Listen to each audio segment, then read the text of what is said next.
Hello everyone, जय हिंद. Welcome to Pune English club. मित्रांनो, आपण जो हा कार्यक्रम सुरू केला आहे म्हणजे एक उपक्रम सुरू केला आहे, कंबाईन गट ब आणि गट क पूर्व परीक्षेसाठी मेंटरशिप. यामध्ये प्रत्येक विषयाचं स्ट्रॅटेजी लेक्चर आपलं सुरू आहे आणि आपण सांगितल्याप्रमाणे आपण एक टेस्ट सिरीजचं शेड्यूल दिलेलं आहे. त्या शेड्यूलनुसार तुम्ही टेस्ट सोडवायच्यात. कोणत्याही क्लासेसच्या टेस्ट सोडवा, काही अडचण नाही, परंतु दिलेल्या शेड्यूलनुसार तुम्ही टेस्ट सोडवणं आवश्यक आहे. आता आपण अगोदर बोलल्याप्रमाणे आणि शेड्यूलनुसार आपण हळूहळू पुढे जातोय. सुरुवातीचं एक जनरल स्ट्रॅटेजी लेक्चर मी घेतलं, त्यानंतर अभिषेक सरांनी मॅथ्स रिजनिंगची तयारी कशी करायची या संबंधीचं मार्गदर्शन केलं. आता तुम्ही आजही असं म्हणाल की बोर्डवरती फोटो वेगळा आहे आणि माणूस समोर वेगळा आहे. नेहमीप्रमाणे माझं जे काम आहे कोऑर्डिनेट करण्याचं आणि सरांना बोलवण्याचं, त्यांना इंट्रोड्यूस करण्याचं, तुमच्या समोर ओळख करून देण्याचं, ते काम मी करतो. तसं बघायला गेलं तर सरांची ओळख करून देण्याची काही आवश्यकता नाही, कारण सर मागचे 8 वर्ष झाले पुण्यामधून ऑनलाईन आणि ऑफलाईन अशा माध्यमातून शिकवतायत. पुण्यामध्ये रयत असेल, भगीरथ, युगांतर, त्यानंतर पर्स्पेक्टिव्ह अकॅडमी या ठिकाणी चालू घडामोडी आणि पर्यावरण या विषयाची फॅकल्टी म्हणून सर काम करतायत. आज आपल्याला आपण अगोदर सांगितल्याप्रमाणे अप्पा सर आपल्याला हिस्ट्री संबंधी मार्गदर्शन करतील आणि त्यांच्याकडे चालू घडामोडी देण्यापेक्षा आपल्याला तज्ञ फॅकल्टी उपलब्ध झालेत. सरांना जो विचार आपला आहे तोच विचार सरांचा आहे, म्हणजे एक समविचारी माणसं बरोबर आलेत. मी सरांना फक्त उपक्रमाविषयी सांगितलं की आपण ₹1 मेंटरशिप प्रोग्राम सुरू केलाय आणि मग तुम्ही आमच्याकडे करंट अफेअर्ससाठी विचार कराल का गाईड करण्यासाठी विद्यार्थ्यांना. सरांनी हो म्हटलं आणि सर आपल्या बरोबर आज आहेत. इंद्रजित यादव सर, मी तुम्हाला अगोदर सांगितल्याप्रमाणे सर सरांचं स्वतःचं स्वराज्य प्रबोधिनी आहे. स्वराज्य प्रबोधिनीच्या माध्यमातून सर गाईड करतायत. पर्सनल मेंटरशिप असेल किंवा मग चालू घडामोडी आणि पर्यावरणाची फॅकल्टी म्हणून सर शिकवतायत. पुणे इंग्लिश क्लबला तुम्हा सर्वांचं पुन्हा एकदा स्वागत. मी अगोदर सांगितल्याप्रमाणे सगळी फॅकल्टी आहे, त्यामध्ये आपल्याला सर आता उपलब्ध झालेत, अर्जंट मध्ये उपलब्ध झालेत की चालू घडामोडी या घटकासंबंधी तयारीसाठी. जे नवीन विद्यार्थी आहेत त्यांनी ऍडमिशन कशा प्रकारे घ्यायचे, तर आपल्याकडे पुणे इंग्लिश क्लबचं ऍप्लिकेशन डाउनलोड केलं असणं आवश्यक आहे. यामध्ये आपली मेंटरशिपची ग्रुप बी आणि ग्रुप सी ची बॅच आहे, ती बॅच जॉईन करायची. आपण जरी ₹1 म्हटलं असलं तरी सुद्धा आपल्याला ₹1 लागत नाही ऍडमिशन घेण्यासाठी.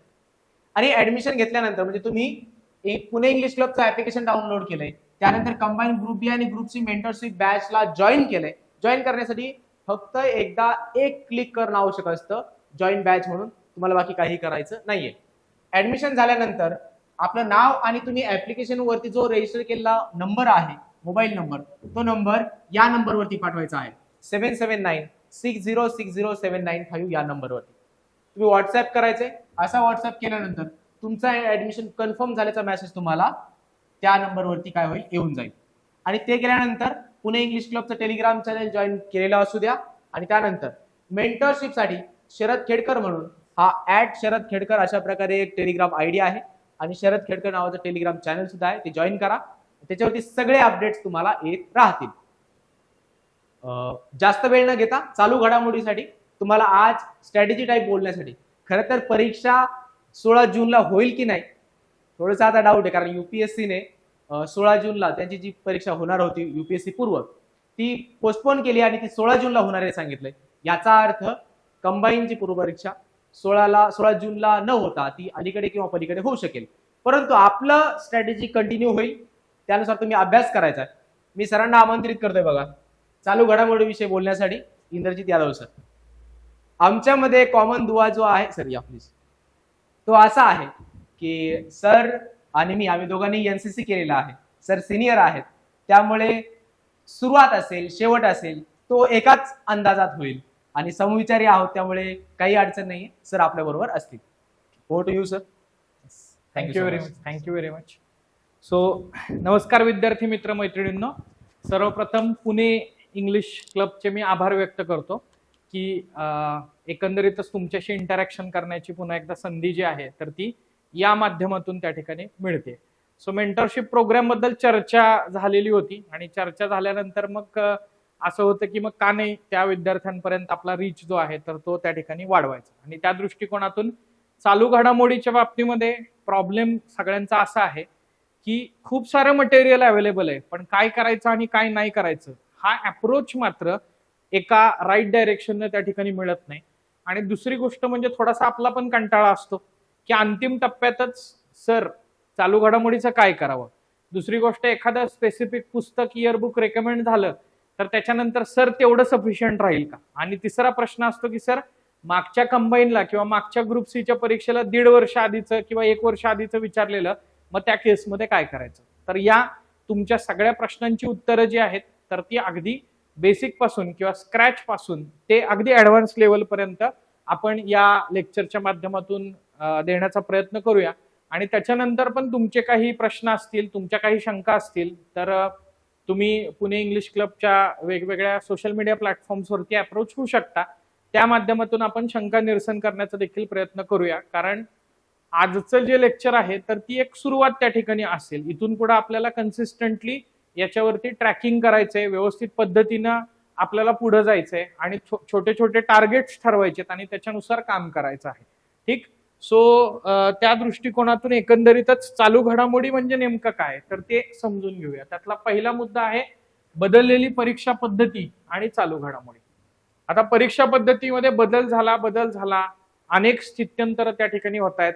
म्हणजे 2012 पूर्वी एक मुद्दा होता, 2012 नंतर साधारणतः 16-17 पर्यंत एक गोष्ट दिसतीये, 17 नंतर 20-21 पर्यंत एक गोष्ट दिसते आणि 22 पासून काही पॅटर्न जो आहे तर त्याच्यामध्ये आपल्याला बदल दिसत आहेत किंवा इमिजिएटली याच्या आधीच्या ज्या मुख्य परीक्षा बघितल्या तर त्याच्यामध्ये देखील बदल दिसत आहेत. लक्षात घेण्याचा प्रयत्न करा. आधी चालू घडामोडीवरती जे प्रश्न विचारले जायचे ते स्थळनिष्ठ, कालसापेक्ष, व्यक्तिनिष्ठ अशा स्वरूपाचे असायचे. आणि त्याच्यामुळं या केसमध्ये असं असायचं की न्यूजचं टायटल तुम्हाला माहित असेल तर मोर दॅन सफिशियंट ते त्या ठिकाणी असणार आहे. बरोबर. हे न्यूजचं टायटल इन द सेन्स काय, तुम्हाला फक्त हेडलाईन्स माहित असल्या तर ती बाब किंवा तेच मुद्दे जे आहेत तर ते रिपीट व्हायचे. त्याचबरोबर तेव्हा अभ्यासाची स्ट्रॅटेजी कशी असायची तर चालू घडामोडीचं सर्वात उशिरा दाखल झालेलं मार्केटमधलं पुस्तक घ्यायचं आणि अभ्यास करायचा. का? कारण सर्वात उशिरा दाखल झालेलं पुस्तक हे चालू घडामोडीचं मोस्ट अपडेटेड त्या ठिकाणी व्हर्जन असतं आणि त्या कंटेक्स्टमध्ये आपल्याला प्रश्न विचारले जात होते. पण कालपरत्वे त्या प्रश्नांच्या काठिण्य पातळीमध्ये, प्रश्नांच्या विचारण्याच्या अप्रोचमध्ये या सगळ्यामध्ये बदल झाला आणि थोडंसं आपल्याला असं लक्षात येईल की इनडेप्थ घडामोडींचं अनालिसिस किंवा त्याचे वेगवेगळे ऍस्पेक्ट जे आहेत तर ते आपल्याला माहित असणं गरजेचे आहे. अर्थातच आपण उपघटक निहाय चालू घडामोडींवरती जेव्हा चर्चा करणार आहोत तेव्हा ते ऍस्पेक्ट आपण बघण्याचा प्रयत्न करूया. पण त्यातला आता महत्वाचा मुद्दा आहे की मग चालू घडामोडीचं स्पर्धा परीक्षेतलं महत्व काय आहे. फक्त मेंटरशिप आणि त्या अनुषंगाने कंबाईनची जी पूर्व परीक्षा आहे एवढा संकुचित विचार आपण या ठिकाणी या निमित्तानं ठेवायला नको असं मला वाटतं. पहिला मुद्दा. का? कारण तुम्हाला चालू घडामोडीची उपयुक्तता ही पूर्व परीक्षेसाठी साधारणतः 15 ते 18 क्वेश्चनची आहे. ठीक. कशी 15 ते 18 क्वेश्चनची आहे हे पण 2 मिनिटात बघूयात आपण. त्याच्यानंतर मुख्य परीक्षेमध्ये एक्सक्लुझिव्हली जर म्हणाल तर 10 क्वेश्चन आहेत आणि मग हे मी परत +2 क्वेश्चन्स म्हणतो ते कसे तेही आपण बघूया. आणि मुलाखतीच्या वेळी विचार करत असताना आपल्याला असं लक्षात येईल की ओपिनियन बेस्ड क्वेश्चन्स जे विचारले जातात तर त्या ओपिनियन बेस्ड क्वेश्चन मध्ये बऱ्याचदा करंट अफेअर्स मध्ये घडणाऱ्या घडामोडी, आरक्षणाचे असणारे प्रश्न, इलेक्शनचे असणारे वेगवेगळे मुद्दे, वेगवेगळ्या नेमलेल्या कमिट्या किंवा इन जनरल घडणाऱ्या वेगवेगळ्या घटनांबद्दल एक नागरिक म्हणून तुम्हाला काय वाटतं, त्याच्यामध्ये तुमचा अप्रोच हा सेक्युलर आहे का, तुमचा अप्रोच जो आहे तर तो न्यूट्रल आहे का, तुम्ही कॉन्स्टिट्यूशनल ज्या बाबी आहेत तर त्या दृष्टिकोनातून विचार करताय का, हे सगळं तुम्हाला मुलाखतीमध्ये चेक केलं जातं. आणि त्याच्यासाठी न्यूज पेपर रिडिंग हा मुद्दा जो आहे तर तो या ठिकाणी अत्यंत महत्वाचा ठरतो. सो तिथं देखील आपल्याला त्या ठिकाणी चालू घडामोडी ज्या आहेत तर त्या उपयुक्त आहेत. आता तुर्तास्तरी या मुद्द्यावरती आपण थोडस नंतर विचार करू. सध्या फोकसमध्ये असणारे हे 2 मुद्दे आहेत. बरोबर.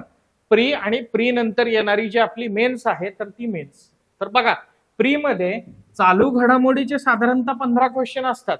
मात्र 2 ते 3 क्वेश्चन हे वेगळ्या सेक्शन मध्ये पण करंट अफेअर्स मध्ये विचारले जातात. म्हणजे कसं, फॉर एक्झाम्पल लक्षात घेण्याचा प्रयत्न करा. पॉलिटीमध्ये एखाद दुसरा क्वेश्चन जो आहे तर तो करंट रिलेटेड त्या ठिकाणी विचारला जातो. मग असंही होऊ शकतं की करंट मध्ये चर्चेत येणाऱ्या मुद्द्यावरती बेसिक्स मध्ये जाऊन ते प्रश्न विचारतील. म्हणजे फॉर एक्झाम्पल त्या ठिकाणी समान नागरिक कायदा त्याच्यासाठी नेमलेली समिती याच्याबद्दल चर्चा आहे, किंवा उत्तराखंडच्या बाबतीमध्ये तो मुद्दा चर्चेत आहे की त्यांनी हा कायदा जो आहे तर तो पारित केलेला आहे. तर त्या कॉन्टेक्स्टमध्ये आपल्याला असं लक्षात येईल की समान नागरिक कायद्याबद्दलचं आर्टिकल 44 जे आहे भारत मार्गदर्शक तत्वांमधलं, तर त्याच्यामध्ये त्या ठिकाणी प्रश्न विचारला जाऊ शकतो आणि असा अनेकदा पीवायक्यू मध्ये विचारण्यात आलेला आहे. सो हा मुद्दा अत्यंत महत्वाचा आहे की पॉलिटीमध्ये देखील एखाद दुसरा क्वेश्चन रिलेटेड टू करंट, मग कुठलाही असेल, म्हणजे निवडणूक आयोगाशी संबंधित मुद्दे असतील किंवा त्याच्या निवडणूक आयुक्तांची जी निवड केली जाते त्याच्यामध्ये झालेले बदल असतील, त्या अनुषंगाने परत ते निवडणूक आयोगाच्या निवड प्रक्रियेबद्दल प्रश्न विचारतील. एन नंबर ऑफ मुद्दे असे असू शकतात. मला असं वाटतं की रोज तुम्हाला असे एक एक मुद्दे जे आहेत तर ते पॉलिटी मधले तरी मिळत राहतील. त्याच्यानंतरचा पुढचा मुद्दा आहे तो म्हणजे इकॉनॉमी, अर्थव्यवस्थेचा विचार केला तर आज बऱ्याचदा तुम्हाला लक्षात येईल की करंट वाचत असताना कुठेतरी तुम्ही लक्षात घेता की ILOचा एखादा अहवाल त्या ठिकाणी आलेला आहे, जो अहवाल बेरोजगारीबद्दल बोलतोय. मल्टी डायमेन्शनल पॉवर्टी मधून अनेक भारतीय लोक जे आहेत तर ते बाहेर पडलेले, साधारणतः 13 लाख लोक जे आहेत तर ते मल्टी डायमेन्शनल पॉवर्टी मधून त्यांची मुक्तता झाली, अशा प्रकारचा अहवाल आपल्याला आलेला दिसतो. असे एक ना अनेक अहवाल आपल्याला ज्या मुद्द्यांवरती, ज्या सिलेबसच्या पॉइंटवरती प्रश्न विचारला जातो त्याच्याशी रिलेटेड करंट अफेअर्स, मग तिथं आपल्याला प्रश्न त्या ठिकाणी विचारला जाऊ शकतो. किंवा निर्यात बंदी वेगवेगळ्या प्रॉडक्ट्सच्या बाबतीमध्ये लागू करण्यात आलेली आहे, त्याचबरोबर MSPचा आता खूप जास्त इश्यू जो आहे तर तो चालू आहे. सो या कॉन्टेक्स्टमध्ये ते MSP वरती, निर्यात बंदीवरती किंवा या सगळ्या मुद्द्यांवरती प्रश्न विचारतील. किंवा विंडफॉल टॅक्स मध्यंतरी चर्चेत होता बघा, मग असं डायरेक्टली एखादा टॅक्स वगैरे चर्चेत होतोय तर त्याच्यावरती प्रश्न येतोय. मग हे 3 प्रश्न जे आहेत तर ते पुढचे 2 ते 3 प्रश्न हे अशा प्रकारचे. आणि मुख्य परीक्षेला विचार केला तर, कारण बघा तुम्ही म्हणता ना की सर 1 वर्ष जुनं करंट अफेअर कसं करायचं, बघा आज रोजी जेव्हा तुम्ही विचार करताय, जेव्हा साधारणतः एप्रिल, मे आणि जून, मिड जूनला आपली फॉर एक्झाम्पल आता टेंटेटिव्हली आपण गृहीत धरूया एक्झाम आहे, आता केलेलं करंट हे एक्झामच्या वेळेपर्यंत किंवा मेन्स एक्झाम पर्यंत बरोबर 6 महिन्यापूर्वीचं करंट असणार आहे, राईट. त्यामुळं हा विचार डोक्यातनं काढून टाका की फार 1 वर्ष मागे जावं लागतंय. रिलिजियसली तुम्ही मंथली बेसिसवरती करंट जे आहे तर ते कम्प्लीट करा. तुम्हाला हा प्रश्न कधीच उरणार नाही की 1 वर्षापूर्वीचं मला करावं लागतंय आणि आता मी करंटची स्ट्रॅटेजी कशी डिझाईन करू, राईट. कारण मुख्य परीक्षेला 10 प्रश्न करंटचे आहेत +2 का म्हटलेलं इथं, बऱ्याचदा मुख्य परीक्षेमध्ये आपल्याला पर्यावरण हा एक विषय आहे, त्या पर्यावरणामध्ये एखादा क्वेश्चन जो आहे तर तो रिलेटेड टू करंट विचारला जातो.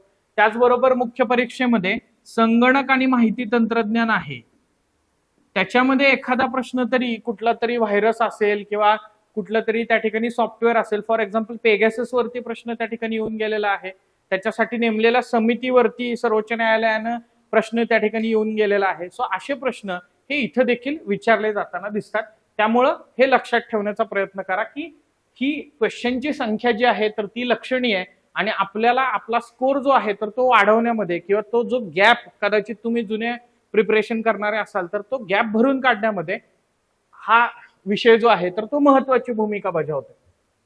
मग आता स्टॅटिक जनरल स्टडीज आणि डायनामिक जनरल स्टडीज या माध्यमातून करंट समजून घेऊया. बघा, स्टॅटिकचा अर्थ होतो स्थिर किंवा न बदलणारे. जनरल स्टडीज मध्ये आपल्या असे 2 घटक आहेत, एक आहे स्टॅटिक आहे आणि दुसरा आहे डायनामिक. बघा, विषयनिहाय समजून घेण्याचा प्रयत्न करूया स्टॅटिक काय आहे आणि डायनामिक काय आहे त्याच्याबद्दल. बघा, हिस्ट्रीचा विचार केला तर बघा, इतिहासामध्ये घडलेल्या वेगवेगळ्या घटना ज्या आहेत तर त्या स्टॅटिक आहेत. बरेच जण म्हणतात अख्खी हिस्ट्री स्टॅटिक आहे. अहो, पण हिस्ट्री मधल्या घटना स्टॅटिक आहेत, पण एखाद्या घटनेला 50 वर्ष, 100 वर्ष, 150 वर्ष, 200 वर्ष पूर्ण होणं, त्याच्या निमित्तानं टपाल तिकिटाचं अनावरण होतंय, त्याच्या निमित्तानं नाणं एखादं केंद्र सरकारतर्फे जारी त्या ठिकाणी केलं जातंय, त्याच्यासाठी कुठला तरी एखादी प्रोग्राम जो आहे तर तो आयोजित केला जातोय. सो हे डायनामिक आहे, हे लक्षात ठेवण्याचा प्रयत्न करा, राईट. भूगोल आणि पर्यावरण याच्यामध्ये पण बघा, ज्वालामुखी कन्सेप्ट स्टॅटिक आहे, पण आता रिसेंटली ज्वालामुखीचा उद्रेक कुठं झालेला होता हा मुद्दा डायनामिक आहे. चक्रीवादळ कन्सेप्ट स्टॅटिक आहे, पण 2023 मध्ये किंवा 2024 मध्ये आलेली चक्रीवादळं, हा मुद्दा जो आहे तर तो डायनॅमिक स्वरूपाचा आहे. अर्थव्यवस्थेमध्ये बघा, नियोजन संकल्पना स्टॅटिक आहे, पण ते नियोजन कसं केलं जात आहे संकल्पना डायनॅमिक आहे. बरोबर, आतापर्यंत पंचवार्षिक योजनेच्या माध्यमातून केलं जात होतं. आता नीती आयोग त्या ठिकाणी 2015 पासून पिक्चर मध्ये आलेला आहे. मग बघा, 2015ला नीती आयोगाची स्थापना झाल्यानंतर कितीतरी वेळा नीती आयोगावरती प्रश्न विचारण्यात आलेले आहे. म्हणजे हा करंट कॉन्टेक्स्ट मधला नियोजनातला झालेला बदल आणि त्याच्यावरती सातत्यानं प्रश्न येताना दिसतात. मग बजेटचा पार्ट आहे बघा, बजेट संकल्पना स्टॅटिक आहे, पण 2024चा अंतरिम अर्थसंकल्प किंवा 2023चा त्या ठिकाणी 23-24 या आर्थिक वर्षाचा अर्थसंकल्प, ही संकल्पना त्या ठिकाणी डायनॅमिक आहे. महाराष्ट्राचा सायमल्टेनियसली अर्थसंकल्प, ही संकल्पना जी आहे तर ती डायनॅमिक आहे.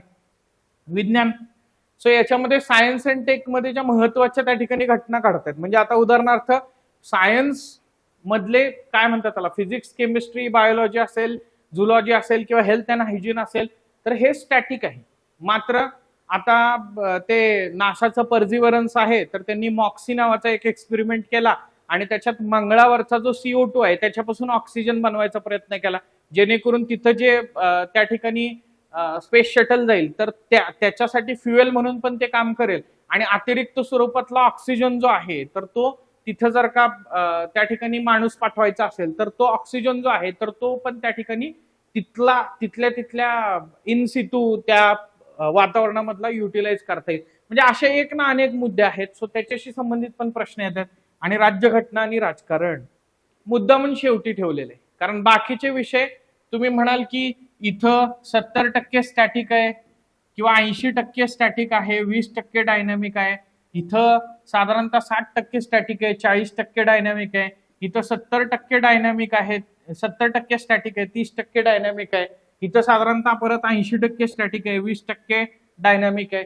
पण राज्यघटनेमध्ये मी म्हणेन 30% स्टॅटिक आहे, 70% मात्र पार्ट थोडासा डायनॅमिक आहे. कारण भारतीय राज्यघटना हे जरी आपलं आपण असं म्हणूयात की रूल बुक आहे किंवा एक डॉक्युमेंट आहे, पण त्याच्या अंमलबजावणी होत असताना जे घटनात्मक पेचप्रसंग निर्माण होत आहेत, जे मुद्दे त्याच्या माध्यमातून पुढे येत आहेत आणि त्याच्यातून वेगवेगळी भारतीय राज्यघटनेची कलम चर्चेत येत आहेत, किंवा मग आता बघा ना, म्हणजे अँटी डिफेक्शन आणि त्याच्यातून पण होणारा बायपास आणि त्या अनुषंगाने अँटी डिफेक्शन लॉ चर्चेत येणं, किंवा मग निवडणूक आयोगाचे वेगवेगळे घेण्यात आलेले निर्णय, सो त्यामुळे निवडणूक आयोगाचे अधिकार, निवडणूक चिन्हाच्या बाबतीतलं काय, तर ते सगळे गोष्टी ज्या आहेत तर त्या डायनॅमिक स्वरूपात चर्चेत आले. सर्वोच्च न्यायालयाचे वेगवेगळे निवाडे रिसेंटली दिलेले असतील आणि त्या अनुषंगाने वेगवेगळे मुद्दे, म्हणजे आता इलेक्टोरल बॉन्ड्स, तर त्याचा संदर्भ त्यांनी कशाशी लावला, आर्टिकल 19शी त्या ठिकाणी लावला आणि माहिती अधिकार कायद्याशी त्या ठिकाणी लावला आणि अवैध घोषित करण्यात आले. म्हणजे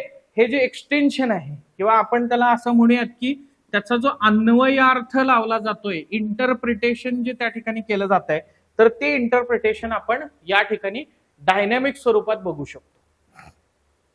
आणि तिथं आपल्याला प्रश्न जे आहेत तर ते क्रिएट होताना दिसतात, राईट. सो मग आता उपघटक निहाय चालू घडामोडींची तयारी. आता मग तुमच्यासाठी काय आहे, तर तयारी करताना चालू घडामोडींची उपघटक निहाय करणं गरजेचं आहे. टॉपिक वाईज का, चालू घडामोडीचे साधारणतः 13 उपघटक आहेत. या 13 उपघटकावरती प्रश्न विचारले जातात. हे उपघटक कसे तयार केलेले आहेत, तर यापूर्वी विचारण्यात आलेले चालू घडामोडींवरचे प्रश्न आहेत, गेल्या 10-12 वर्षातल्या ज्या प्रश्नपत्रिकांचं विश्लेषण आहे त्याच्या आधारे हे उपघटक तयार करण्यात आलेले आणि असं उपघटक निहाय आपण तयारी करणं त्या ठिकाणी अपेक्षित आहे. सो ही उपघटक निहाय तयारी केल्याचा फायदा असा होतो की आपलं आउटपुट जे आहे तर ते वाढतं. ठीक, आपण मंथली बेसिसवरती विचार करतो, पण त्याच्यात आपल्याला असं लक्षात येतं की आपल्याला जे आवडत आहेत किंवा सुरुवातीला मॅगझिन आल्यानंतर सुरुवातीची 20-30 पानं आपण चांगली प्रकारे वाचतो आणि त्यामुळे आपलं आउटपुट जे आहे तर ते वाढत नाही. मग बा, पहिला घटक आहे आंतरराष्ट्रीय घडामोडी आणि चर्चित आंतरराष्ट्रीय संघटना. याच्यात इंटरनॅशनल वेगवेगळ्या प्रकारचे इव्हेंट्स आहेत, तर त्याच्यावरती प्रश्न त्या ठिकाणी विचारले जात आहेत. आणि आंतरराष्ट्रीय संघटना, समजा कुठल्या तरी संघटनेचं सदस्यत्व भारताला मिळालं किंवा कुठल्या तरी संघटनेवरून चर्चा त्या ठिकाणी झाली. बघा, I2U2 वरती असेच प्रश्न त्या ठिकाणी आलेले आहेत. त्याच्यानंतर नाटो वरती, नॉर्थ अटलांटिक ट्रिटी ऑर्गनायझेशन वरती पण असेच प्रश्न आलेले आहेत. युरोपियन युनियन वरती पण असेच प्रश्न आलेले आहेत, कारण रशिया वर्सेस युक्रेन वगैरे याच्यामुळे हे मुद्दे जे आहेत तर ते चर्चेत होते. सो ही संघटनांवरती प्रश्न येताना त्याचं मुख्यालय कुठं आहे, त्याचबरोबर त्याचा नुकताच समाविष्ट झालेला देश कोणता, नुकताच बाहेर पडलेला देश कोणता, अशा मुद्द्यांवरती प्रश्न विचारले जातात. आंतरराष्ट्रीय घडामोडी ज्या इंटरनॅशनल लेवलला घडतायत, वेगवेगळे अग्रीमेंट घडतायत, परदेश दौरे जे पंतप्रधानांचे होत आहेत ते महत्वाचे आहेत. राजकीय आणि घटनात्मक घडामोडी याच्यावरती तर आपण मगाशीच बघितलं. आर्थिक आणि सामाजिक विकास, सो सगळ्यांना एक टेन्शन असतं, योजना ज्या आहेत तर त्या कुठून करू, बरोबर. सो या योजना आर्थिक आणि सामाजिक विकासांतर्गत आपल्याला त्या ठिकाणी विचारल्या जाताना दिसतात. सो तेही महत्वाचं आहे, कारण योजनांवरती सातत्यानं प्रश्न येत असतात आणि नव्यानं घोषित करण्यात आलेल्या योजना, त्याचबरोबर जुन्या योजना जर का यशस्वी ठरलेल्या असतील, उदाहरणार्थ प्रधानमंत्री उज्ज्वला योजना ही यशस्वी ठरलेली योजना आहे. कितीतरी वेळा उज्ज्वला योजनेवरती प्रश्न विचारलेला आहे. जनधन योजनेला आज 9 वर्ष पूर्ण झालेली दिसतात. जनधन योजनेवरती पण अनेक वेळा प्रश्न त्या ठिकाणी विचारलेले आपल्याला दिसतात. सो समजून घेण्याचा प्रयत्न करा. वंचित घटकांचं कल्याण करण्याच्या दृष्टिकोनातून ज्या वेगवेगळ्या योजना केंद्र सरकारतर्फे किंवा राज्य सरकारतर्फे सुरू केल्या जातात त्या योजनांवरती पण प्रश्न त्या ठिकाणी येत आहेत. ठीक. त्याचबरोबर आरबीआयनं काहीतरी पतधोरणामध्ये बदल केलेले आहेत किंवा त्या ठिकाणी मॉनिटरी पॉलिसीमध्ये काही चेंजेस झालेले आहेत, आरबीआयने काही डिसिजन घेतलेले आहेत. बँकिंग रिलेटेड अनेक गोष्टी आजकाल घडताना दिसत आहेत किंवा ज्याला एक टर्म वापरली जाते फिनटेक, फायनान्शियल टेक्नॉलॉजीज, त्याच्याबद्दल आज अनेक गोष्टी घडताना दिसत आहेत, बरोबर. अनेक देशांबरोबर आपण सामंजस्य करार केलेले आहेत की आपण रुपयामध्ये त्याचं पेमेंट जे आहे तर ते त्या देशाच्या व्यापाराच्या माध्यमातून करतोय. युएईच्या बद्दल तुम्हाला रिसेंटली तुम्ही वाचलेलं असेल ना की आपण त्या ठिकाणी युएई कडनं तेल खरेदी केलं आणि त्याचं पेमेंट जे आहे तर ते त्या ठिकाणी रुपयामध्ये केलेलं आहे. सो इंटरनॅशनलायझेशन ऑफ रुपी नावाची कन्सेप्ट तुम्ही वाचत असता तर तिथं ह्या फिनटेकचा संदर्भ त्या ठिकाणी येत असतो. युपीआयचं एक्सटेन्शन जे आहे तर ते वेगवेगळ्या देशांमध्ये आता चाललेले आहे. वेगवेगळे मोबाईल ऍप्लिकेशनच्या माध्यमातून युपीआय व्यवहार जे आहे तर ते भारताबाहेर पण एक्सटेंड त्या ठिकाणी होताना दिसत आहेत. मग ह्या किती साऱ्या गोष्टी आहेत की त्याच्यावरती आपल्याला आर्थिक आणि सामाजिक विकास अंतर्गत प्रश्न त्या ठिकाणी विचारले जाताना दिसत आहेत आणि हे एक एक बीट जे आहेत तर ते आपल्याला महत्वाचे आहेत. शैक्षणिक घडामोडी, आता तसं याच्या आधी शैक्षणिक घडामोडींबद्दल विशेष प्रश्न विचारले जात नव्हते, पण तुम्हाला असं लक्षात येईल की न्यू एज्युकेशन पॉलिसीचं इम्प्लिमेंटेशन हे सध्या चालू आहे. त्यामुळं नवीन शैक्षणिक धोरणामध्ये होणारे बदल आता अगदी म्हणजे किती करंट कॉन्टेक्स्ट ह्याचा आहे. परवाच्या लोकसत्तामध्ये तुम्ही जाऊन बघितलं तर शिक्षकांसाठी गणवेश सक्ती अशा याचा मुद्दा जो आहे तर तो तुम्हाला त्या ठिकाणी दिसतोय. म्हणजे इतके करंट इश्यूज जे आहेत तर ते महत्वाचे आहेत. आणि मगाशी मी सांगितलं ना की लॉंग रन मध्ये आपल्याला इंटरव्ह्यूच्या दृष्टीनं पण हे बघायचंय. मग उद्या तुम्ही पीएसआयचा इंटरव्ह्यू देणार आहे तर सहज तुम्हाला प्रश्न विचारला जाऊ शकतो. तुम्ही युनिफॉर्म सर्व्हिसमध्ये येताय आणि दुसऱ्या बाजूला महाराष्ट्र शासनानं त्या ठिकाणी गणवेशाची सक्ती शिक्षकांना केलेली आहे, याबद्दल तुमचं मत काय. मग इथं तुमची बॅलन्स्ड ओपिनियन तयार होण्यासाठी न्यूजपेपर रिडिंग हा महत्वाची भूमिका त्या ठिकाणी बजावणार आहे. तुमची थॉट प्रोसेस जी आहे ही एका दिवसात डेव्हलप होणार नाही, ती टाइम बिईंग त्या ठिकाणी डेव्हलप होणार आहे. डे बाय डे त्याच्यामध्ये इम्प्रुव्हमेंट त्या ठिकाणी होत जाणार आहे. तिथं त्याची उपयुक्तता आहे. आता शैक्षणिक घडामोडींमध्ये मग तुम्हाला असं लक्षात येईल की आंतरराष्ट्रीय स्तरावरती शिक्षणासंबंधित वेगवेगळे अहवाल येत आहेत. मग त्याच्यात भारतातली पहिली युनिव्हर्सिटी कोणती आणि दुसरा मुद्दा असतो तो म्हणजे महाराष्ट्रातली पहिली युनिव्हर्सिटी कोणती किंवा सावित्रीबाई फुले पुणे युनिव्हर्सिटीचा क्रमांक त्या क्रमवारीमध्ये कितवा आहे असंही विचारलं जातं. आज IITs आपले कॅम्पसेस जे आहेत तर ते इंटरनॅशनल लेवलला घेऊन जात आहे. टांझानियातल्या झांझिबारमध्ये IITनं कॅम्पस त्या ठिकाणी काढलेला आहे आणि हा देशाबाहेरचा IITचा पहिला कॅम्पस ठरला. इंटरनॅशनलायझेशन ऑफ एज्युकेशन किंवा शिक्षणाचं आंतरराष्ट्रीयकरण हा मुद्दा त्या ठिकाणी एज्युकेशन पॉलिसीमध्ये होता. बघा, पॉलिसी किंवा धोरणामध्ये तुम्हाला काहीतरी मुद्दे दिसतील, तत्व दिसतील किंवा व्हिजन दिसेल, पण त्या व्हिजनचं इम्प्लिमेंटेशन हे स्कीमच्या माध्यमातून होत असतं. आणि प्रश्न जो येतो किंवा व्हिजनचं इम्प्लिमेंटेशन ज्या मुवमेंटला होतं ना तर प्रश्न तिथं क्रिएट होत असतो. प्रश्न हा नाही येणार की एज्युकेशन पॉलिसीमध्ये काय तरतूद आहे, प्रश्न हा येणार की त्या तरतुदी अंतर्गत देशाबाहेर IITचा कॅम्पस खालीलपैकी कोणत्या ठिकाणी स्थापन करण्यात येणार आहे. म्हणजे आपल्याला वाचन करत असताना हे पण कळलं पाहिजे की प्रश्न कशावरती विचारला जाऊ शकणार आहे. नाहीतर आपण भांडत बसतो की आरेच्या जंगलामध्ये वृक्षतोड केली पाहिजे होती का नाही आणि एमपीएससी प्रश्न विचारून काय मोकळी होते, आरेचं जंगल तोडण्यात आलं, आरेचं जंगल चर्चेत होतं, तर आरे वसाहतीबाबत खालील विधाने विचारात घ्या. मग वसाहत कधी स्थापन झाली, तिथं तो दुधाचा प्रोजेक्ट जो आहे तर तो त्या ठिकाणी कधी चालू झाला, तिथं फिल्म सिटी कधी निर्माण करण्यात आली, त्याचं उद्घाटन कुणी केलेलं होतं, या मुद्द्यांवरती प्रश्न येतो. म्हणजे आपल्याला न्यूज कडून कशाकडे जायचंय विद्यार्थी मित्र मैत्रिणींनो, इश्यूज कडे जायचंय. आणि इश्यूज मध्ये कुठं पॉलिटिक्स त्या ठिकाणी नाही आलं पाहिजे. म्हणजे मुद्दा इथं काय आहे की एका बाजूला नायब राज्यपाल आहेत आणि दुसऱ्या बाजूला दिल्लीचे मुख्यमंत्री आहेत. हे महत्वाचं नसून आता नायब राज्यपालांना आणखी जास्त स्ट्रॉंग करण्यासाठी एनसीआरचं एक विधेयक आलेलं आहे आणि त्यातल्या तरतुदी महत्वाच्या आहेत. आपण काय करत बसतो की कोण चूक कोण बरोबर याच्यावरती डिबेट करत बसतो आणि तरतुदी ज्या आहेत तर त्या फोकस करत नाही. सो हे आपण लक्षात घेणं गरजेचं आहे. त्याच्यानंतर बघा, विज्ञान तंत्रज्ञान आणि संरक्षण सुरक्षा 2016 पूर्वी डिफेन्स वरती जास्त प्रश्न विचारले जात नव्हते, पण 2016 नंतर डिफेन्स वरती प्रश्न विचारायला सुरुवात झाली. का झाली त्याच्या मागचं पण एक कारण आहे. 2015 मध्ये आपण मेक इन इंडिया नावाचं अभियान चालू केलं आणि त्याच्या अंतर्गतच एक मुद्दा पुढे आला, तो म्हणजे make in India in defence. म्हणजे डिफेन्स सेक्टरमध्ये आपण ज्याला स्वदेशी बनावट म्हणतो किंवा इंडिजनायझेशन म्हणतो, तर त्याच्यावरती फोकस करण्यात आला. आणि मग तुम्हाला असं लक्षात येईल, स्वदेशी बनावटीच्या युद्धनौका, स्वदेशी बनावटीच्या रायफल, स्वदेशी बनावटीच्या पाणबुड्या याची निर्मिती जी आहे तर ती चालू झाली. बऱ्याचदा तुम्ही प्रोजेक्ट 15B अंतर्गत वेगवेगळ्या युद्धनौका डेव्हलप केल्या जात आहेत वगैरे हे वाचत असाल, राईट.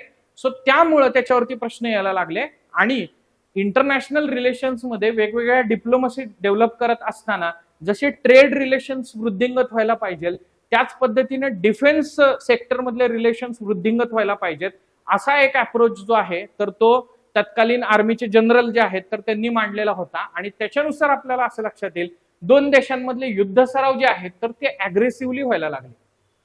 मग हे युद्ध सराव इंटर ऑपरेबिलिटीसाठी किंवा डिझास्टर मॅनेजमेंटसाठी किंवा काउंटर टेररिझम ऍक्टिव्हिटीसाठी आयोजित केले जातात आणि त्याच्यावरती आपल्याला वेगवेगळे प्रश्न विचारले जातात. कधी एकच विचारला जातोय, कधी अ गटामध्ये युद्ध सराव देत आहेत, ब गटामध्ये देश देत आहेत, जोड्या लावायला विचारले जात आहेत.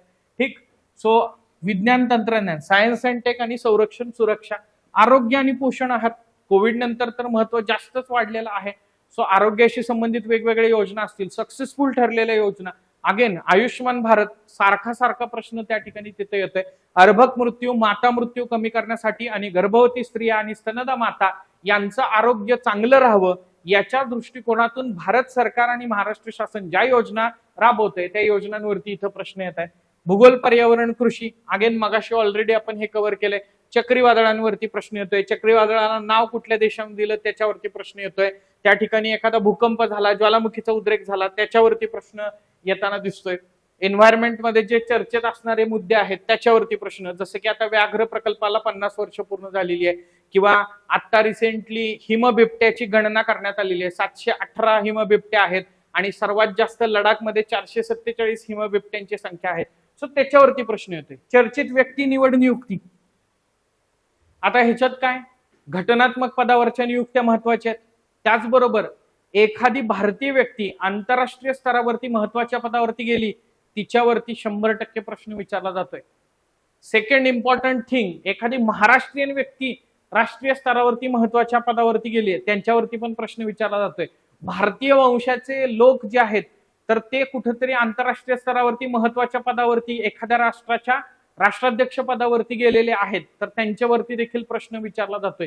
किंवा काहीतरी वेगळं घडतंय, उदाहरणार्थ आता गॅब्रियल अट्टल यांची त्या ठिकाणी फ्रान्सचे पंतप्रधान म्हणून नियुक्ती करण्यात आली आणि ते सर्वात तरुण फ्रान्सचे सर्वात तरुण पंतप्रधान ठरले वयाच्या 34व्या वर्षी कि ते पंतप्रधान जे आहेत तर ते झालेले. सो अशा मुद्द्यांवरती आपल्याला प्रश्न इथं विचारला जाऊ शकेल. नेक्स्ट मुद्दा आहे पुरस्कार. सो पुरस्कार कोण म्हणेल सर आंतरराष्ट्रीय करायचं, राष्ट्रीय करायचं का राज्य करायचं? मी म्हणेन टॉपिक वाईज पुरस्कार बघा, म्हणजे कला क्षेत्रातले बघा, क्रीडा क्षेत्रातले त्या ठिकाणी बघा, त्याच्यानंतर चित्रपट क्षेत्रातले बघा, संगीत क्षेत्रातले बघा, साहित्य क्षेत्रातले बघा. फॉर एक्झाम्पल साहित्य अकादमी युवा पुरस्कार, त्यामध्ये महाराष्ट्रीयन व्यक्ती प्रश्न 100% येतोय. ऑस्कर वरती 100% प्रश्न येत असतोय. नोबेल पारितोषिकावरती दरवर्षी तुम्हाला प्रश्नपत्रिकांमध्ये प्रश्न त्या ठिकाणी दिसतोय. त्याचबरोबर पद्मभूषण, पद्मविभूषण, पद्मश्री आणि यावर्षी भारतरत्न जेवढ्या काही लोकांना दिलेले आहेत त्यांच्यावरती प्रश्न येत असतोय. त्याच्याबद्दल डिटेल बघणं गरजेचं आहे. क्रीडा क्षेत्रातल्या पुरस्कारांबाबत प्रश्न कसा येतोय? अ गटामध्ये व्यक्ती किंवा खेळाडू, ब गटामध्ये त्याचा क्रीडा प्रकार. सेम पॅटर्न ठरलेला आहे, साचा तोच आहे. फक्त आपल्याला असं लक्षात येईल की प्रश्न विचारण्याची व्यक्ती जी आहे तर ती बदलते, कारण इयर बदललं की ती व्यक्ती बदलते. राईट.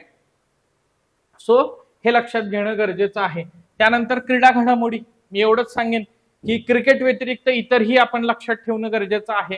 जसं की बुद्धिबळ असेल, मग त्याच्यात आर वैशाली लक्षात ठेवणं गरजेचं आहे, किंवा 107 पदकं आपल्याला एशियन गेम्स मध्ये मिळाली तर ते लक्षात ठेवणं त्या ठिकाणी गरजेचं आहे. नॅशनल गेम्स मध्ये महाराष्ट्राला यावर्षी सर्वात जास्त पदकं मिळालेली आहेत तर ते लक्षात ठेवणं गरजेचं आहे. निधन वार्ता, महत्वाच्या व्यक्तींचं जे निधन झालेलं आहे तर त्या व्यक्तींबद्दल आपल्याला प्रश्न विचारले जातात. त्यांचं कर्तृत्व, त्यांची पुस्तकं, त्यांना मिळालेले पुरस्कार, हे सगळं विचारलं जातंय. त्यानंतर प्रथम घडलेल्या घटना, काहीही कुठल्याही क्षेत्रामध्ये पहिलं घडतंय ना तर त्याच्यावरती प्रश्न आहे. बघा, मी प्रोटोटाईप दाखवतो.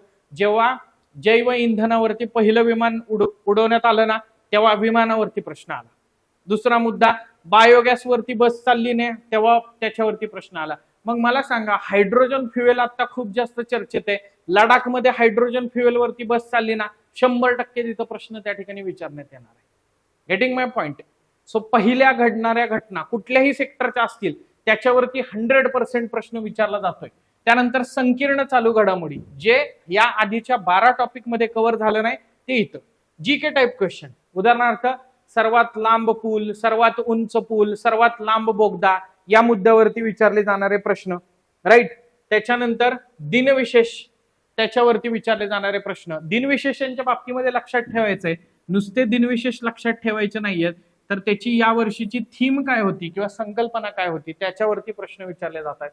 आंतरराष्ट्रीय आणि राष्ट्रीय घोषित वर्ष आणि दशक, बरोबर एक्झॅक्टली पिन पॉइंट तुम्हाला सांगतो की मागचं वर्ष आंतरराष्ट्रीय भरडधान्य वर्ष घोषित करण्यात आलेलं होतं, त्याच्यावरती ग्रुप सी च्या मेन्सला त्या ठिकाणी प्रश्न आलेला आहे.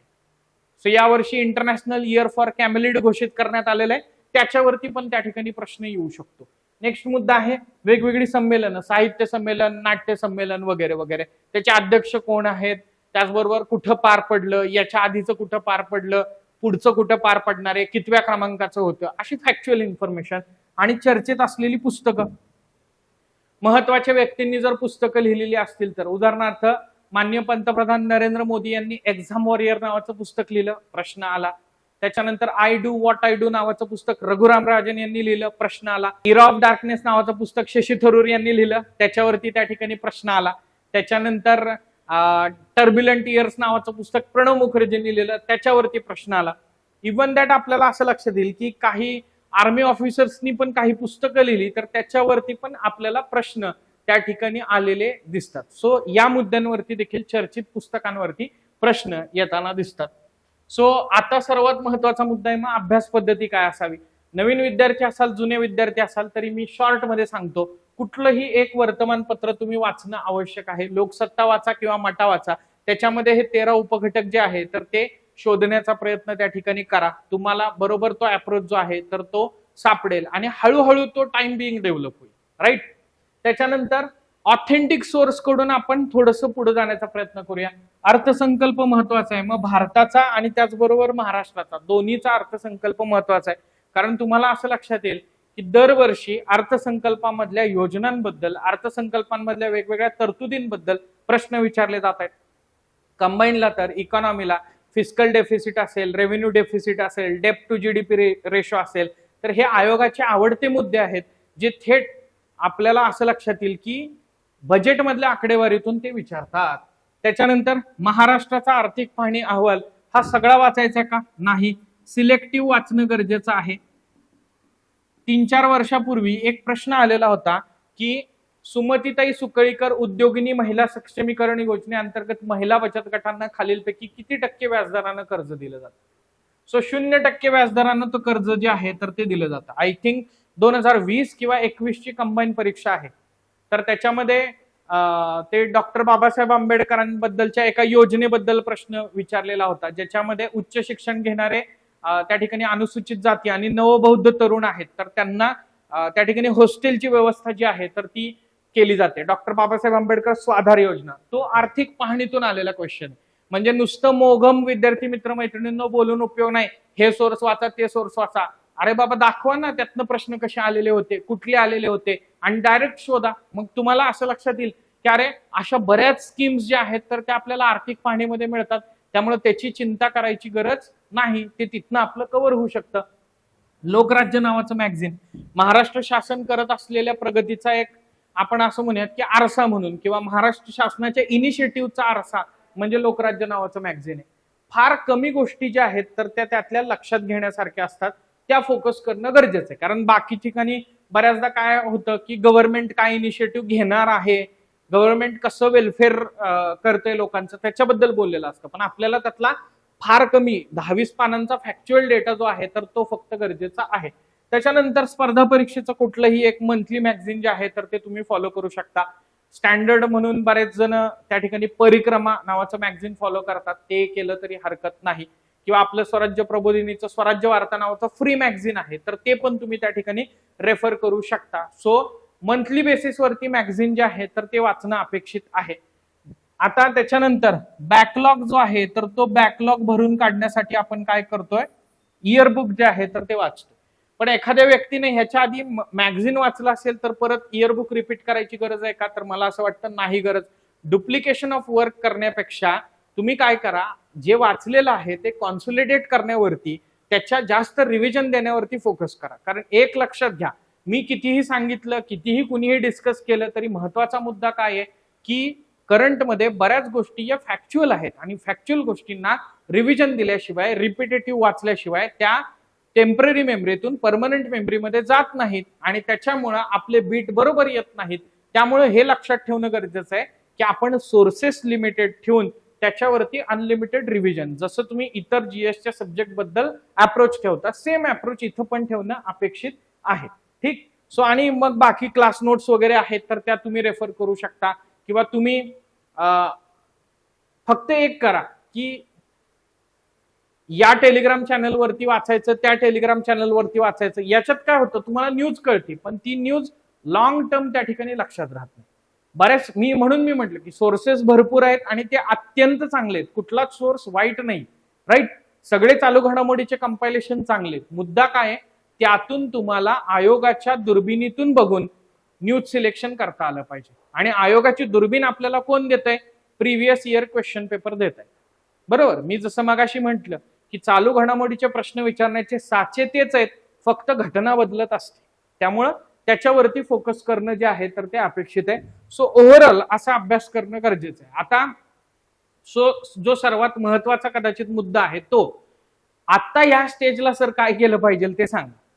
नवीन असणारे, जुने असणारे त्यांच्यासाठी. तुम्ही जर का आज रोजी काहीच अभ्यास करंट अफेअर्सचा केलेला नाहीये असं मी गृहीत धरलं, तर मी तुम्हाला म्हणेन की साधारणतः आपली जून मध्ये एक्झाम आहे, त्याच्या आधीचा महिना म्हणजे मे 15 मे पर्यंतच्या चालू घडामोडी आपल्याला करणं अपेक्षित आहे. 15 मेच्या आधीचे साधारणतः 6 ते 7 महिन्याचे मॅगझिन जे आहेत तर ते व्यवस्थित करा. म्हणजे फॉर एक्झाम्पल आपण असं म्हणूयात की ऑक्टोबर, नोव्हेंबर, डिसेंबर, जानेवारी, फेब्रुवारी, मार्च, एप्रिल आणि मे हे 7 महिन्याचे मॅगझिन जे आहेत तर ते व्यवस्थित करा. त्याच्यानंतरचा बॅकलॉग जो आहे तर तो तुम्ही कुठलंही इयरबुक घेतला असेल, कोणत्याही प्रकाशनाचा असेल तर त्यातून त्या ठिकाणी कव्हर करू शकता, राईट. तर अशा पद्धतीने जाणं गरजेचं आहे. काही जणांनी ऑलरेडी जर का मागच्या 6-7 महिन्यापासून जर मॅगझिन वाचलेले असतील किंवा वर्षभरापासून मॅगझिन वाचलेले असतील तर तेच त्या ठिकाणी कंटिन्यू करा. त्याच्या रिव्हिजन त्या ठिकाणी देण्याचा प्रयत्न करा. या रिव्हिजन देत असताना मंथ वाईज देण्यापेक्षा आता टॉपिक वाईज रिव्हिजन देण्याचा प्रयत्न करा. म्हणजे सायन्स अँड टेक वाचायला घेतलं तर ऑक्टोबर 2023 पासून ते मार्च 2023 पर्यंत, मार्च 2024च्या मॅगझिन मधलं सलग त्या ठिकाणी विज्ञान वाचायला घेतलेलं आहे. याच्यामुळं काय होतं, तुम्हाला एक आवाका येतो की या टॉपिकला या 10 या 15 पिनपॉइंट हिट होतील अशा न्यूज आहेत आणि तुम्हाला गेसिंग जे आहे तर ते त्या ठिकाणी वाढायला लागतं. सो अशा पद्धतीनं तुम्ही जाऊ शकता. त्यात पण प्रश्न सारखे सारखे ज्यावरती विचारले गेलेले आहेत आणि तसं आता तुम्हाला काहीतरी दिसतंय तर त्याच्यावरती बघा. म्हणजे मला वाटतं मी काल परवाच कुठली तरी न्यूज वाचली आणि त्याच्यामध्ये युपीआय व्यवहारांच्या बाबतीमध्ये कुठल्या तरी एका जिल्ह्याचा का राज्याचा उल्लेख करण्यात आलेला होता आणि मला लगेच क्लिक झालं की 2020च्या कंबाईनच्या पूर्व परीक्षेला द इरा ऑफ रायझिंग फिनटेकच्या त्या ठिकाणी अहवालानुसार डिजिटल पेमेंट आणि क्रेडिट कार्ड पेमेंटच्या बाबतीमध्ये आघाडीवरचं असणारं राज्य आणि त्याचबरोबर आघाडीवरती असणारं शहर यांच्याबद्दल प्रश्न विचारलेला होता. सो असं गेसिंग जे आहे तर ते आपलं त्या अनुषंगाने झालं पाहिजे. त्याचबरोबर आपण इथून पुढे देखील अशा वेगवेगळ्या या डिस्कशनच्या माध्यमातून आपल्या पुणे इंग्लिश क्लबच्या प्लॅटफॉर्मवरती भेटत राहूया, जेणेकरून तुम्ही जे करताय त्याला अजून चांगली एक डायरेक्शन जी आहे तर ती मिळेल. करंटला महत्वाचं आहे की एका फ्रेम मध्ये तुम्ही पहिल्यांदा बसणं आणि ती फ्रेम मी आजच्या या लेक्चरच्या माध्यमातून 13 उपघटकांच्या माध्यमातून तुम्हाला देण्याचा प्रयत्न केलाय. कारण अदरवाईज करंटच्या बाबतीत एव्हरीथिंग अंडर द सन आहे, पण एव्हरीथिंग अंडर द सन म्हणून उपयोग नाही ना. कारण सर तुम्ही सांगाल करंट मध्ये स्कोर होईल, हे करा ते करा, पण आम्हाला बाकी जीएस पण करायचंय, रोज मॅथ्स रिझनिंगची पण प्रॅक्टिस करायची आहे आणि कुणाला तरी असं वाटत असेल की नाही मला मराठी इंग्लिश मागं पडू नये म्हणून रोज ते पण करायचंय. मग ह्या सगळ्या एकंदरीतच गराड्यामध्ये करंटला वेळ कसा देणार आपण? सो त्यामुळं थोडासा कॅल्क्युलेटिव्ह अप्रोच जो आहे तर तो असला पाहिजे. आउटपुट वाढवणारा अप्रोच जो आहे तर तो या अनुषंगाने आपला असणं अपेक्षित आहे. सो इन जनरल हे या सगळ्या गोष्टी ज्या आहेत तर त्या या अनुषंगाने आहे. या व्यतिरिक्त आपली करंट अफेअर्सची एक बॅच देखील आहे, तर ती आपल्या स्वराज्य प्रबोधिनीच्या ऍपवरती आणि त्याचबरोबर पुणे इंग्लिश क्लबच्या ऍपवरती पण त्या ठिकाणी अवेलेबल करून देण्यात आलेली आहे. याच्यात 1 जानेवारी 2023 पासून ते आपल्याला असं लक्षात येईल की आपली कंबाईनची एक्झाम होईपर्यंत, मग ती पुढे गेली तरी पुढं जेवढ्या महिने पुढे जाईल तेवढ्यापर्यंतच्या करंट अफेअर्स जे आहेत तर ते याच्यामध्ये कव्हर करण्यात येणार आहे. जे स्टँडर्ड गोष्टी सांगितलेल्या आहेत, बजेट असेल, महाराष्ट्राची आर्थिक पाहणीतले सिलेक्टिव्ह टॉपिक त्या ठिकाणी असतील, इयरबुक असेल किंवा मग मंथली बेसिसवरती मंथली करंट अफेअर्स असतील तर त्या माध्यमातून आपण इनपुट देण्याचा प्रयत्न करतोय. सो त्याचा तुम्हाला फायदा जो आहे तर तो निश्चितपणे होऊ शकेल. मी असं अग्रेसिव्हली म्हणणार नाही तुम्हाला की ही बॅच घ्याच म्हणून, पण एक तुम्हाला त्याची मदत जी आहे तर ती होऊ शकेल. पण याच्या व्यतिरिक्त पण म्हणजे बॅच तुम्ही परचेस करा अगर नका करू, आपण पुणे इंग्लिश क्लबच्या माध्यमातून भेटत राहणार आहोत. आपल्या मेंटरशिपच्या प्रोग्राम मध्ये जे काही आपण डिझाईन केलेले त्या ठिकाणी लेक्चर्स आहेत करंट अफेअर्सचे तर त्याच्या माध्यमातून पण भेटत राहण्याचा प्रयत्न जो आहे तर तो आपण करूया, जेणेकरून तुम्हाला याचा जास्तीत जास्त फायदा जो आहे तर तो होऊ शकेल. या व्यतिरिक्त तुमचे काही प्रश्न असतील, तुमच्या काही शंका असतील तर आपल्या पुणे इंग्लिश क्लबच्या प्लॅटफॉर्मवरती तुम्ही संपर्क साधू शकता. तुम्हाला करंट अफेअर वरचे डाऊट असतील तर ते पूर्णपणे सॉल्व्ह केले जातील. आपण हळूहळू आजचं हे आपण असं म्हणूयात की आजच्या लेक्चरमध्ये एक थोडासा 360 डिग्री ओव्हरव्ह्यू आपण देण्याचा प्रयत्न केलाय. सो अजून थोडंसं डीप इथून पुढच्या लेक्चरमध्ये आपण जाण्याचा प्रयत्न करूया. सो भेटूयात पुढच्या अशाच प्रकारच्या इंटरॅक्टिव्ह सेशनमध्ये. तोपर्यंत धन्यवाद. जय हिंद. Bye bye.